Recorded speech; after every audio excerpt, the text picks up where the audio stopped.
Insurance adviser ആണ്. ഞാൻ ഇന്ന് ഈ വീഡിയോയിൽ വന്നിരിക്കുന്നത് നിങ്ങൾ LICയുടെ പോളിസി ബോണ്ട് നഷ്ടപ്പെട്ടാൽ എന്താണ് ചെയ്യേണ്ടതെന്ന് പറയാനായിട്ടാണ് ഞാൻ ഈ വീഡിയോയിൽ വന്നിരിക്കുന്നത്. സിമ്പിൾ ആയിട്ട് കാര്യമുള്ളൂ LIC ബോണ്ട് സർട്ടിഫിക്കറ്റ് എടുക്കാനായിട്ട്. അപ്പൊ അതിനു മുമ്പ് ഇൻഷുറൻസ് പോളിസിയുടെ ബോണ്ട് സർട്ടിഫിക്കറ്റ് ഏതൊക്കെ ആവശ്യങ്ങൾക്കാണ് നമ്മുടെ കയ്യിലിരിക്കേണ്ടതെന്ന് ഓർക്കണമല്ലോ. അതായത് നമുക്ക് ലോൺ എടുക്കണമെങ്കിൽ LICയുടെ പോളിസി ബോണ്ട് സർട്ടിഫിക്കറ്റ് നമുക്ക് വേണം. രണ്ട്, കുട്ടികളുടെ വിദ്യാഭ്യാസ സമയത്ത് ഒരു ലോൺ ആവശ്യം വന്നു കഴിഞ്ഞാൽ നമുക്ക് LICയുടെ പോളിസി ബോണ്ട് നമുക്ക് വേണം. അതോടൊപ്പം തന്നെ നമ്മൾ KSEB പോലത്തെ പ്രസ്ഥാനങ്ങൾക്ക് ഈട് കൊടുക്കാനായിട്ട് LICയുടെ പോളിസി ബോണ്ട് നമ്മുടെ കയ്യിലിരിക്കണം. നഷ്ടപ്പെട്ടു പോയാൽ നമ്മൾ തിരിച്ചെടുക്കണം. അപ്പൊ അതിന് എന്തൊക്കെ പേപ്പേഴ്സ് ആണ് നമ്മൾ കൊടുക്കേണ്ടതെന്ന് പറയാനായിട്ടാണ് ഞാൻ ഈ ഇടയിൽ വന്നിരിക്കുന്നത്. ആദ്യം നമ്മൾ കൊടുക്കേണ്ട പേപ്പർ LIC ഓഫീസിൽ LIC പോളിസി ബോണ്ട് നഷ്ടപ്പെട്ടു എന്ന് പറഞ്ഞുകൊണ്ട് LIC ഓഫീസിൽ ഒരു ലെറ്റർ എഴുതി കൊടുക്കുക, വൈറ്റ് പേപ്പറിൽ ഒരു റിക്വസ്റ്റ് കൊടുക്കുക. അപ്പം അവിടുന്ന് LIC പോളിസി ബോണ്ട് അവിടെ ലോൺ ഉണ്ടോ എന്ന് അവർ നോക്കും. LIC പോളിസി ലോൺ ഉണ്ടെങ്കിൽ നമ്മൾ അറിയാതെ അവിടെ ലോൺ ഉണ്ടെങ്കിൽ പോളിസി ബോണ്ട് മേടിച്ചിട്ടാണ് നമുക്ക് LICന്ന് ലോൺ തരുന്നത്. അപ്പൊ അവിടെ നോക്കിയിട്ട് നമുക്ക് ലോൺ ഉണ്ടെങ്കിൽ പോളിസി ബോണ്ട് അപ്പൊ തന്നെ അവിടെ LIC ഓഫീസ് എന്ന് പറയും ഒരു പേപ്പേഴ്സും വേണ്ട, നിങ്ങൾക്ക് പോളിസി ലോൺ ഉണ്ട്, അതുകൊണ്ട് ഇവിടെ തന്നെ ഇരിപ്പുണ്ടെന്ന്. അപ്പൊ ഇതില്ല എന്ന് പറയുകയാണെങ്കിൽ നിങ്ങൾ വീട്ടിൽ തപ്പി നോക്കുക, എവിടെയെങ്കിലും LICയുടെ പോളിസി ബോണ്ട് മറന്നു വെച്ചിട്ടുണ്ടോ എന്ന് നോക്കുക. ഇതും രക്ഷയില്ല എന്നുണ്ടെങ്കിൽ അടുത്ത സ്റ്റെപ്പ് LIC ഓഫീസിൽ നിന്ന് ഇതിനു വേണ്ടിയുള്ള ഫോം മേടിക്കുക എന്നുള്ളതാണ്. LICയുടെ ഓഫീസിൽ നമുക്ക് ഇതിനായിട്ട് LIC ഓഫീസിൽ നമുക്കൊരു അനക്ഷർ 1 എന്ന് പറഞ്ഞൊരു ഫോം നമുക്ക് LIC തരുന്നുണ്ട്. അപ്പൊ അതെങ്ങനെയാണ് ഫില്ല് ചെയ്യേണ്ടതെന്നാണ് ഞാൻ ഈ വീഡിയോയിൽ പറയുന്നത്. അതിന് ഫസ്റ്റ് വേണ്ടത് ബ്രാഞ്ച് ഓഫീസിന്റെ നെയിം ഇതിനകത്ത് വേണം. അതോടൊപ്പം തന്നെ പോളിസി പോളിസിയുടെ നമ്പർ ഇതിനകത്ത് വേണം. അതായത് ആരാണോ LIC പോളിസി എടുത്തേക്കുന്നത് അദ്ദേഹത്തിന്റെ പേര് അടുത്ത ഇതിൽ വേണം. പിന്നെ ഓരോന്നായിട്ടാണ് ഞാൻ പറയുന്നത്. ഇത് first one, under that circumstances of the policy was misplaced loss. എന്ത് കാരണം കൊണ്ടാണ് നിങ്ങളുടെ പോളിസി നഷ്ടപ്പെടാൻ കാരണം എന്ന് നിങ്ങൾ എഴുതി കൊടുക്കണം. അതിന് നമുക്ക് പല കാരണങ്ങൾ കാണിക്കാം. വീട് ഷിഫ്റ്റിംഗ്, ഹൗസ് ഷിഫ്റ്റിംഗ്, എന്തെങ്കിലും കാരണങ്ങൾ നമ്മൾ എന്ത് സംഭവിച്ചെങ്കിൽ അത് കാണിക്കണം. സാധാരണ ഹൗസ് ഷിഫ്റ്റിംഗ് നമുക്ക് എഴുതിയാൽ മതിയോ. What effort have been made trace in the policy. നിങ്ങൾ എന്തൊക്കെ എഫോർട്ടാണ് ഈ പോളിസി നഷ്ടപ്പെട്ടപ്പോൾ നിങ്ങൾ എടുത്തതെന്ന് രണ്ടാമത് LIC ചോദിക്കുന്നുണ്ട്. അപ്പൊ അതിന് നമ്മൾ എന്ത് എഫോർട്ടാണ്, ഓൾ എഫോർട്ട്സ് എന്ന് വേണമെങ്കിൽ നമുക്ക് അവിടെ എഴുതി വയ്ക്കാം. പിന്നെ ഈ പോളിസി അസൈൻ ചെയ്തിട്ടുണ്ടോ ഈ പേഴ്സണൽ, ബാങ്ക്, ഇൻസ്റ്റിറ്റ്യൂഷൻ, ഏതെങ്കിലും ഇൻസ്റ്റിറ്റ്യൂഷൻ നമ്മൾ ഈ പോളിസി നമ്മൾ അസൈൻ ചെയ്ത് കൊടുത്തിട്ടുണ്ടോ എന്ന് LIC മൂന്നാമത്തെ ഇതും ചോദിക്കുന്നുണ്ട്. അതിന് അവിടെ നമുക്ക് അസൈൻ ചെയ്ത് കൊടുത്തിട്ട് നോന്ന് സിമ്പിൾ ആയിട്ട് എഴുതിയാൽ മതി. നാലാമത്തെ ചോദ്യം, did you purpose 5 more options surrender value under loan policy അറിയാം. ഇതിനകത്ത് സറണ്ടർ വാല്യൂ, ലോൺ വാല്യൂ അങ്ങനെ കാര്യങ്ങളൊക്കെ ഇതിനകത്ത് മുമ്പ് നിങ്ങൾ എടുത്തിട്ടുണ്ടോ എന്ന് ചോദിക്കുന്നു. അതൊന്നും എടുത്തിട്ടില്ലെങ്കിൽ നോന്ന് അവിടെ കൊടുത്താൽ മതി. പിന്നെ അഞ്ചാമത്തെ, last letter receipt received by LIC of India പെനിയിൽ ചോദിക്കുന്നുണ്ട്. അഞ്ചാമത്തെ ക്വസ്റ്റ്യൻ, നിങ്ങളുടെ എന്തെങ്കിലും LICയുടെ ബില്ലോ, പോളിസി നമ്പർ, വേറെ എന്തെങ്കിലും റിസീപ്റ്റുകളോ കയ്യിൽ ഇരിപ്പുണ്ടോ, എന്തെങ്കിലും അടിച്ചു വന്ന റിസീപ്റ്റുകൾ എന്തെങ്കിലും കയ്യിൽ ഇരിപ്പുണ്ടോ ചോദിക്കണം. അതുണ്ടെങ്കിൽ അത് കൊടുക്കണം നമ്മൾ. ഇല്ലാന്നുണ്ടെങ്കിൽ നോന്ന് നമ്മൾ എഴുതണം.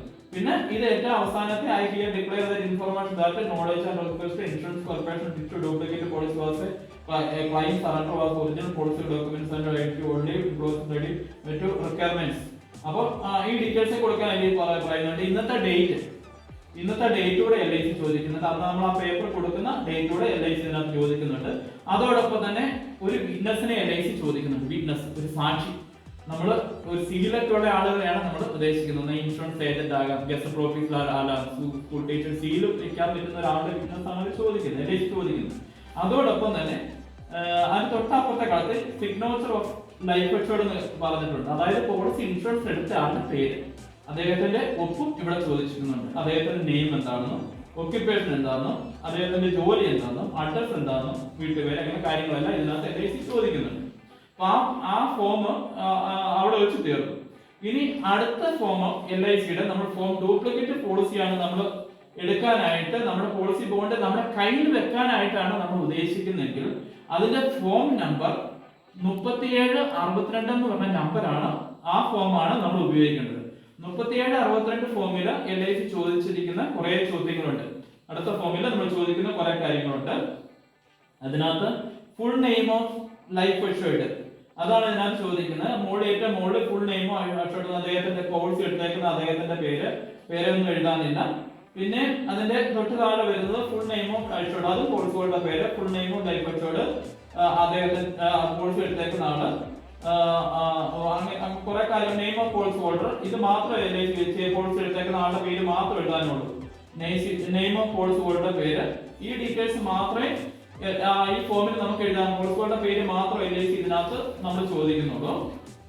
നെയിം ഓഫ് പോളിസി ഹോൾഡർ അടുത്ത മറുവശം പേജിൽ നെയിം ഓഫ് പോളിസി ഹോൾഡർ പേര് മാത്രം, ഇതിനകത്ത് എല്ലാം നെയിം ഓഫ് പോളിസി ഹോൾഡറുടെ പേര് ചോദിച്ചു. ഏറ്റവും അവസാനം name of policy holder assign ചെയ്തിട്ടുണ്ടോ, അങ്ങനെ ഷുവറിറ്റി അങ്ങനെ ആരെങ്കിലും നമുക്ക് അസൈൻ ചെയ്തിട്ടുണ്ട് അവരുടെ പേരുടെ പോളിസി ഹോൾഡർ മാത്രം ഉണ്ടെങ്കിൽ അതിന്റെ തൊട്ട് മുകളിലത്തെ കളത്തിൽ പോളിസി ഹോൾഡറുടെ പേര് മാത്രം എഴുതിയാൽ മതി.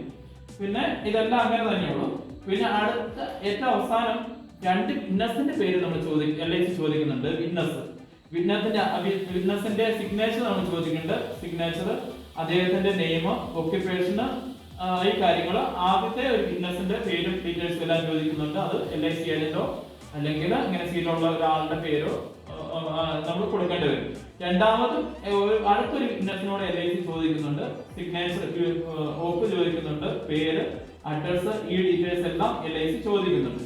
അപ്പൊ ഈ ഫോം അതോടുകൂടി ഇത് തീർന്നു.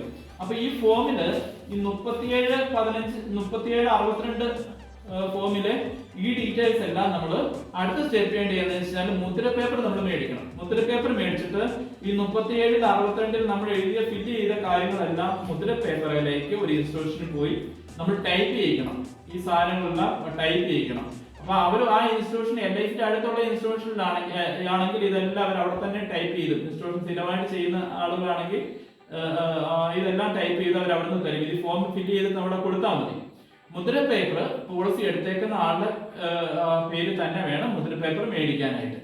അത് കഴിഞ്ഞിട്ട് നമ്മൾ ചെയ്യേണ്ടത് നോട്ടറിയുടെ അടുത്ത് ചെല്ലുക. നോട്ടറിയെ കണ്ട് നമ്മുടെ ഈ ഫോംസ് എല്ലാം കൊടുക്കുക. അദ്ദേഹം മുദ്ര പേപ്പറിലെല്ലാം സൈൻ ചെയ്യും. അതോടൊപ്പം തന്നെ പോളിസി എടുത്തേക്കുന്ന ആളും ഇതിലെല്ലാം എല്ലാ പേപ്പറുകളിലും പോളിസി എടുത്തേക്കുന്ന ആളും ഇതിലെല്ലാം സൈൻ ചെയ്യാനുണ്ട്. ഈ പേപ്പേഴ്സ് എല്ലാം പോളിസി എടുത്തേക്കുന്ന ആളും നമ്മൾ സൈൻ ചെയ്ത് മേടിക്കാവുന്നതാണ്. ഇത് കഴിഞ്ഞിട്ട് LIC ഓഫീസിൽ ഇത് കൊടുത്തു കഴിഞ്ഞാൽ അതൊരു ചെറിയ എമൗണ്ട് ഫീസ് LIC ചിലപ്പോൾ അടക്കാനുണ്ടാവും. നമ്മുടെ LIC ഓഫീസിൽ അടച്ചു കഴിഞ്ഞാൽ പോളിസി ബോണ്ട് നമുക്ക് ബൈ പോസ്റ്റില് ഒരു മാസത്തിനുള്ളിൽ LIC സാധാരണഗതിയിൽ ഒരു മാസത്തിനുള്ളിൽ രജിസ്റ്റേർഡ് ആയിട്ട് LIC ഓഫീസിൽ നിന്ന് അയച്ചു തരും നമുക്ക് രജിസ്റ്റേർഡ് ആയിട്ട്. ഇത്രയും സിമ്പിൾ കാര്യമുള്ളൂ LICയുടെ പോളിസി ബോണ്ട് നമ്മൾ മേടിക്കാനായിട്ട്. പിന്നെ അതോടൊപ്പം തന്നെ നിങ്ങൾക്ക് ഈ പോളിസി നിങ്ങൾക്ക് ആവശ്യമില്ല, നിങ്ങൾക്ക് പോളിസി ബോണ്ട് നിങ്ങൾക്ക് ആവശ്യമില്ല എന്നുണ്ടെങ്കിൽ ചെയ്യേണ്ട കാര്യം സറണ്ടർ ഫോം 38-15 ഉപയോഗിക്കേണ്ടത്. ആദ്യം പറഞ്ഞ ഡ്യൂപ്ലിക്കേറ്റ് പോളിസി നമ്മുടെ കയ്യിൽ വെക്കാനാണ് 37-62 തന്നെ ഫോം വേണം. സറണ്ടർ ചെയ്തിട്ട് സറണ്ടർ ചെയ്യാനാണ് നിങ്ങൾക്ക് ആവശ്യമില്ല, പോളിസി ബോണ്ട് ആവശ്യമില്ല എന്നുണ്ടെങ്കിൽ 38-15 എന്ന് പറഞ്ഞ ഫോമാണ് നിങ്ങൾ അനക്ഷർ എന്ന് പറഞ്ഞ ഫോമിന്റെ കൂടെ നിങ്ങൾ വെക്കേണ്ടത്. ഇതാണ് ടൈപ്പ് ചെയ്യേണ്ടത്. അപ്പൊ ഇതിങ്ങനെ വ്യക്തമായിട്ട് പറയാൻ കാരണം ഫോം മാറിപ്പോയി കഴിഞ്ഞാൽ മുദ്ര പേപ്പർ ടൈപ്പ് ചെയ്തുകൊണ്ടിരുന്ന വീണ്ടും മുദ്ര പേപ്പർ മാറാൻ പറ്റില്ല. അപ്പൊ അതുകൊണ്ട് എനിക്ക് അങ്ങനെ അബദ്ധം പറ്റിയിട്ടുണ്ട്. അപ്പൊ ഞാൻ ഇതെല്ലാം ടൈപ്പ് ചെയ്തുകൊണ്ടിരുന്നപ്പോഴത്തേക്ക് ഫോം മാറിപ്പോയി. അപ്പൊ നമ്മുടെ പൈസ അങ്ങനെ നഷ്ടപ്പെട്ടു പോകും. അപ്പൊ അതുകൊണ്ട് നിങ്ങൾ ഇങ്ങനെ കാര്യങ്ങൾ ചെയ്തു കഴിഞ്ഞാൽ സിമ്പിൾ ആയിട്ട് എടുക്കാവുന്ന കാര്യമുള്ളൂ LICയുടെ പോളിസി ബോണ്ട്. അപ്പൊ നിങ്ങൾക്ക് പ്രയോജനപ്പെട്ടു എന്ന് ഞാൻ വിചാരിക്കുന്നു. ഇത്രയും പറഞ്ഞു. നമസ്കാരം.